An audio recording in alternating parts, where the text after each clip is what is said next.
Hey folks, welcome back to another tutorial from your buddy here, Mr. Ray. That will be me. Today we are starting with the first part of my tutorial on CSS. If you haven't seen my prior tutorials, I encourage you to read them and watch them. I have WordPress and I have YouTube. Done a tutorial on C++ and another one on HTML, and this one is on CSS. Each tutorial has multiple posts because you can't cover everything in just one. Today, I'm going to be covering the basics. What is a CSS? What does it stand for? What can you do with it? And we'll look at the different ways we can invoke the CSS methods, things to change the HTML. So this is a hands-on tutorial. So on my next screen, I will have brackets, which is what I use. And I'll have a edge page open, which will reflect the changes as I'm doing them live on brackets. So without more introduction, let's get to it. Before we do, I'd like to point out the format of the CSS. As you can know, we have a declaration. For each declaration, we have a property and a value. And basically, CSS is designed to change, right? To change how an element displays on the screen, more specifically, an HTML element. So some of the screen examples you can see here are lists, tables, and borders, and these could not be done with HTML by itself. Obviously, CSS is an addendum to HTML. It's an adding. Some people consider it a programming language. I'm not going to debate that, but CSS is added to HTML, and between the both of them, you can do beautiful things. So let's go ahead and get to it. So let's go. All right, so here we are in our little brackets and program. That's what I use. I'm using a MacBook M1 for the M1 processor. Anyways, and what I have here to the left is Safari. So every time I make changes, I'll reload the page and you'll see the actual changes as they are happening. So that's a little bigger here. So let's start with making a basic HTML file. We'll start with comment. We'll comment this and we'll call it basic HTML file. All right, Ray Ojeda for comment. And we'll do HTML lang equals en for English. Then we'll do our head, first section of our HTML file, and we'll put a title. We'll pull it our first HTML file, and we'll just call it that for now.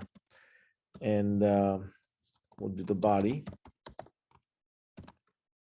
and inside our body we'll do a couple of elements. We'll do a heading, and we'll just put in plain text. We'll do a paragraph, and we'll do a simple paragraph without formatting. And you'll notice that it has this /p. At this point, if I take it out, it'll still work. Obviously, the P will be for a new paragraph. But we're going to start using the /p. In my tutorial for HTML, I mentioned that, you don't need this right here. But when we start using CSS, it is important that we start enclosing it, because that's how we're going to make modifications to particular parts of our web page. So I'm going to go ahead and save this. And you notice I have two files here. My working files for index, which is this, and I got my CSS, which is empty. We're going to start with empty CSS, but there's nothing in it, and we're not even going to use it because this is a file, and this is what it looks like. This is a header level 2 and simple paragraph without formatting. Very straightforward, very simple. Now, what can we do with CSS? Well, we use the style element of HTML to include CSS. Now, there are multiple ways. There's three ways to include CSS files. I'm going to be using one method right now. I'm not going to name it just yet. But inside the style is where we do our CSS. And without complicating things, I'm going to put the letter P and I'm going to put in color red. So color is the part that I want to change, and I want to change it to red. So this is my value. And in the same line, I'm just going to put text align center. And now I'm going to do for header 2. Obviously, when I do this, I'm talking about the paragraph P, P, H2, H2. And for the header, I'm going to do color blue. I'm going to do text align center. And I'm going to change the font size. So as you can see, I can change the colors, the alignment, in this case, the font. We're going to be doing more things as we go along, but right now it's just the basics. So what I'm telling here, this browser that's going to open this is, look, we saw what the H2 and the P did. We've seen that already. But now I want to change my header and I want to do it, I'm going to change the text here. We're going to put in centered red text. And this is now a formatted paragraph with formatting. So center red text, actually formatted paragraph formatting, center blue, right? Because H2, this is H2 is blue. So I'm going to change this to blue. Center blue text and then formatted paragraph with formatting. And I'm going to save it. Go file, save. And I'm going to reload my page and look what I did. It's centered my header. And it also changed the color and the font size of my paragraph. Now that's what you can do with CSS. You can modify the elements of any of the elements in HTML. But why would I want to do that? Well, I can change plain text into something that is more appealing visually. Basically, that's what it is. It's more appealing. There are multiple ways to do CSS. The first method that we are using, the one we are using right now, is called the element selector. So I'm going to put here element selector. I want you to notice a couple of things. First of all, the comment now is in between a / and an asterisk / It's different than plain HTML. This is a comment in HTML. This is a comment in CSS. So anything that's in styles, if I want to put comments, I would use this. This is a comment, okay? Now, I'm not going to retype anything. In fact, I'm going to save this. It's not going to absolutely change nothing. This method where I put the element right here and I make my changes in here, that's what is called an element selector, because I'm putting the element P, H2, whatever element it is, I can put it in here and it will change the element's contents with the formatting that I tell it to. Very, very easy to do. It doesn't matter if there's IDs or classes in here at this point because I'm only based on this P and H2. Okay. Now let's do an ID selector. ID selector. When we use the ID selector, there's a couple of things that we're going to do here. I'm going to change this to ID selector. And instead of putting the element, I'm going to do a hashtag, a pound. We used to call it a pound. And I'm going to call it something. I'm going to call it PARA1 for paragraph 1. And now I can do text align center. And I can do color. And notice how in brackets it gives me the default bunch of colors. I'm going to do blue violet. So when I use the ID selector, I use this hashtag. That's how young people know it now. I used to know it as pound. That's the pound symbol, right? And now in my actual document, I can change, I'm going to get rid of this header. And I'm going to do P, and I'm going to do ID equals para1. By doing this, by using the ID, hence ID selector, I'm telling, hey, whatever changes I have for para1 apply to this right here. So I'm going to go ahead and put another paragraph. This paragraph is not formatted. So I have two paragraphs, but one of them is using the ID selector. So let's save it. And I'm going to reload it. And here's my formatted paragraph with formatting, as you can see on the screen. And here's the one that is not formatted. It's because I'm using the ID to make the changes to this paragraph based on this. That's what we call the ID selector.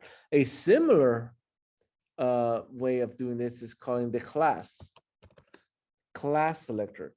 Now, the difference here is instead of a pound or hashtag, I put a period or a dot and I name it.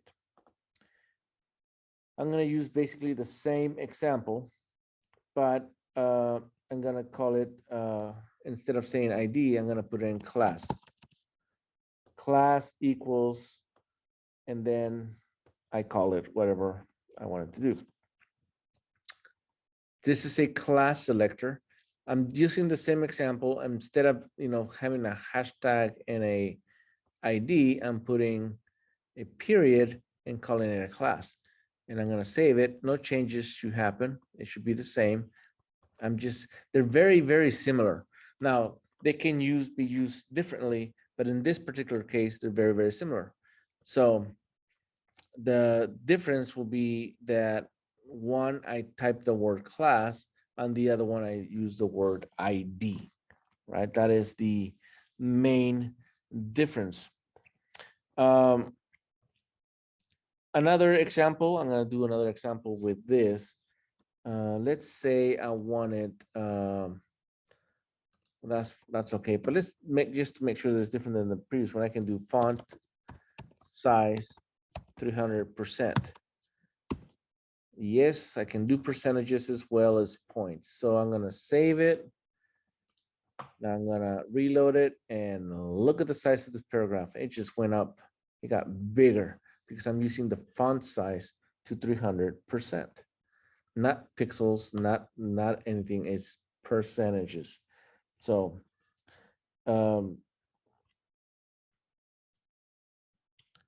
now let's assume that I didn't want to do this. Let's say I wanted one paragraph to be, I'm going to go ahead and erase this. I want it to be of centered and blue violet.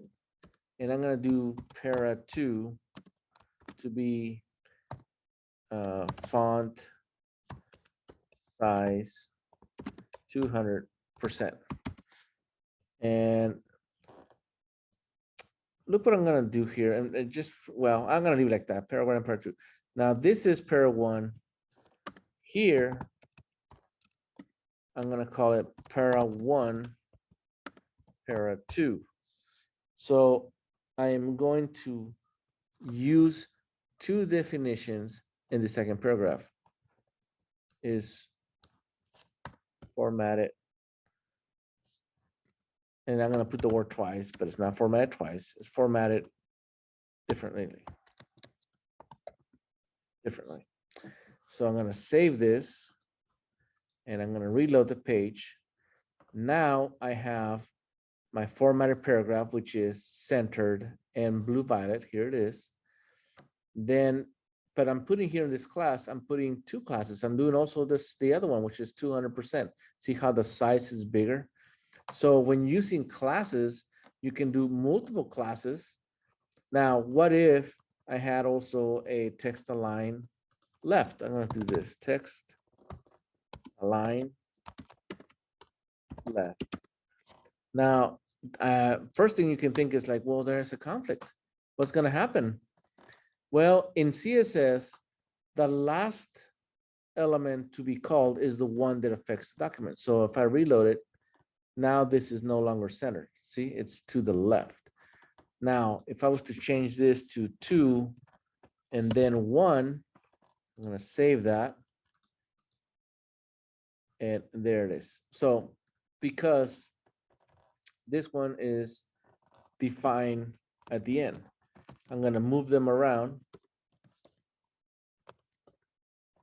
I'm going to save this.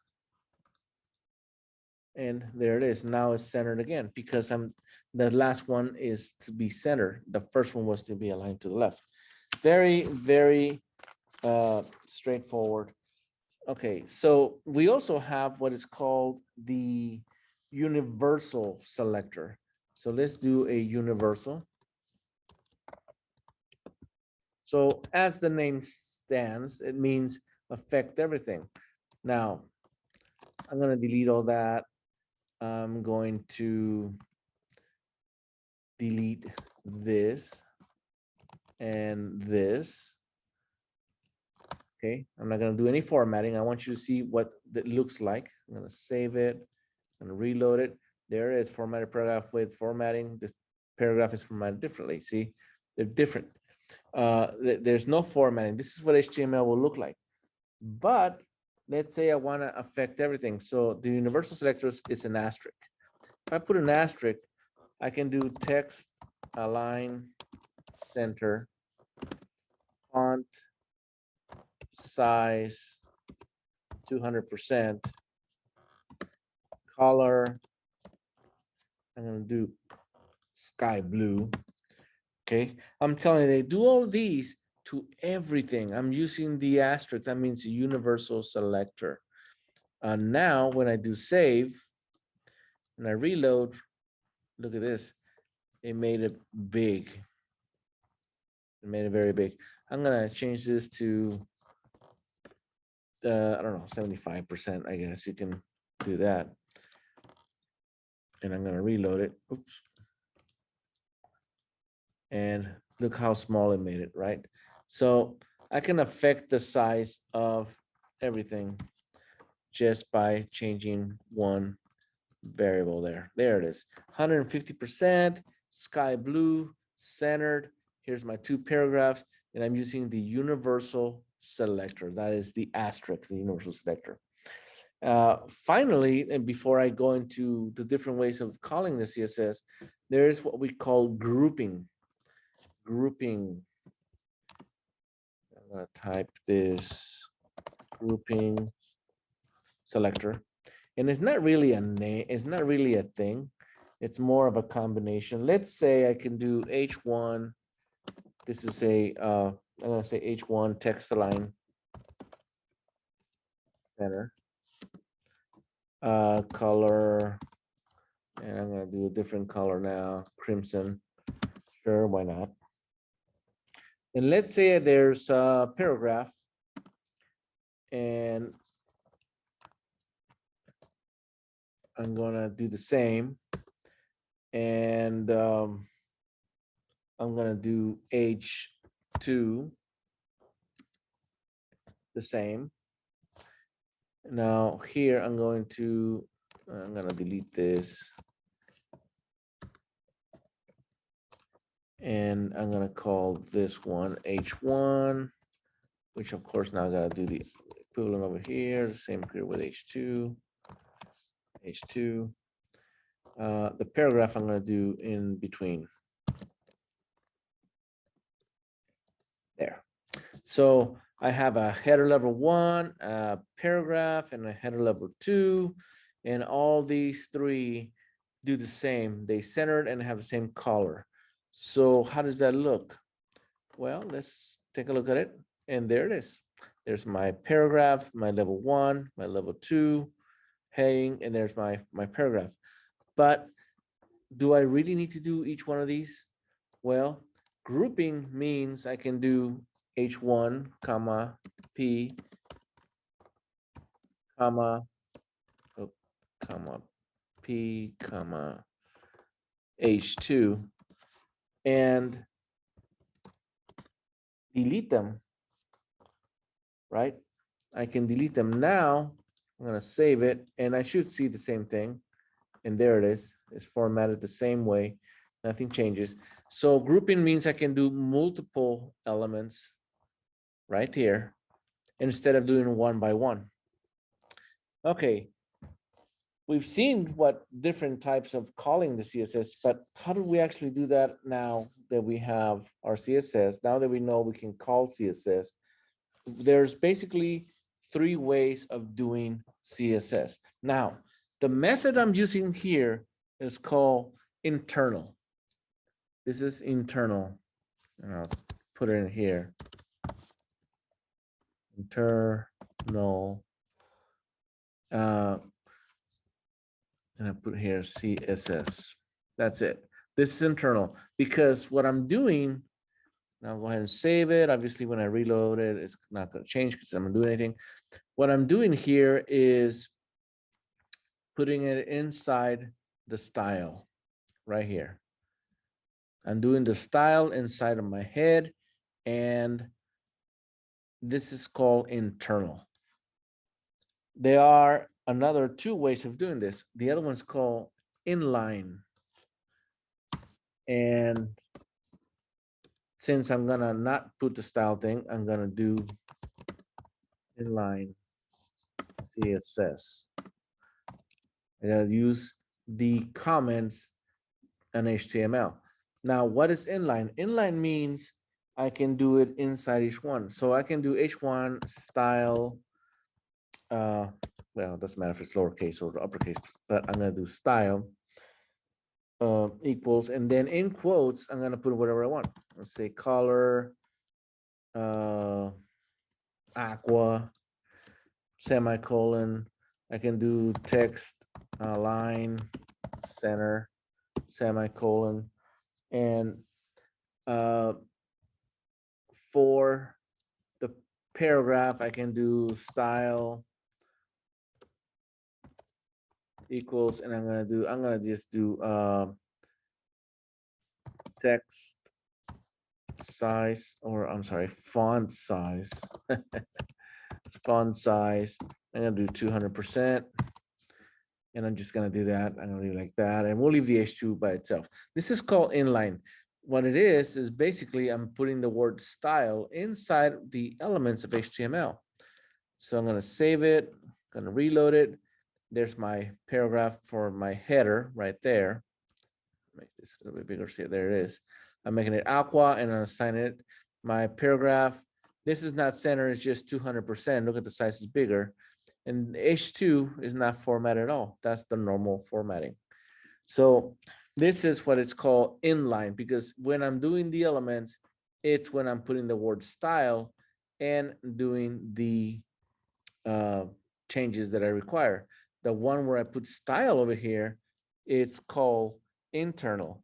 And there is one more, and it's called external. External. So now let's do external. And to do external, I'm just gonna get rid of this right here. Now there's a couple of things you gotta do when you do external. And that is the first one, you got to include your file. External means there's another file out there that has the CSS definitions.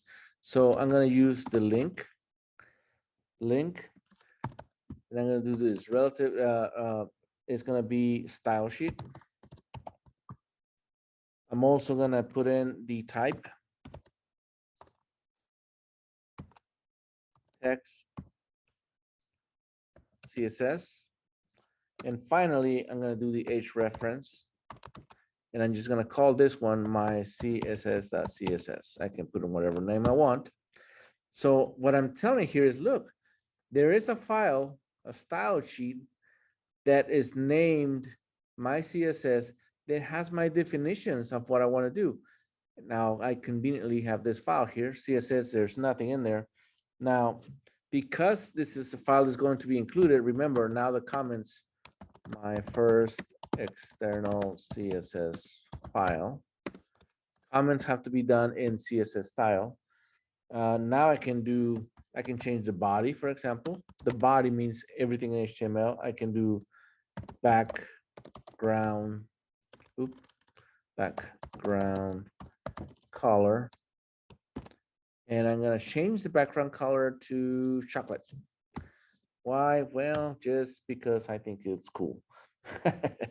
I'm gonna do a paragraph, text, align, center. And I'm gonna do color. I'm gonna call it the beige. I'm gonna do the H1. We'll do color, and we'll just select dark red. I don't know. We'll just do that, and we'll save the file. Have to save it. So these are my CSS definitions and a file name, my CSS.